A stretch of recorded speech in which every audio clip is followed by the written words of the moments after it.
The Executive Office of the President. The most important people you've never heard of. The executive office includes the White House staff, the National Security Council, close advisors to the president, the press secretary, and others. The branch is overlooked by White House Chief of Staff. The President of the U.S. is the Commander-in-Chief of the United States Armed Forces and head of the state.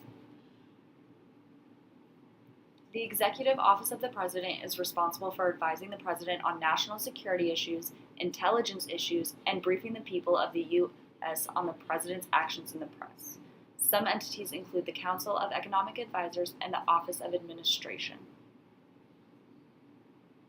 The members of the Executive Office of the President act as policy advisors to the President. They advise the President on what policies to pursue, and they assist with the management of the federal bureaucracy.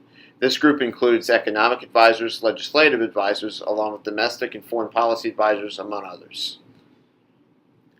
The President appoints members of the EOP.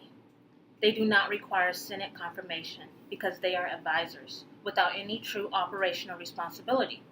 In addition, they serve at the President's pleasure. This phrase means they serve only as long as the President wants them. The President may fire them at any time without reason. Members of the Executive Office of the President are sometimes named yes men due to their willingness to agree with the President's agenda instead of the welfare of the people.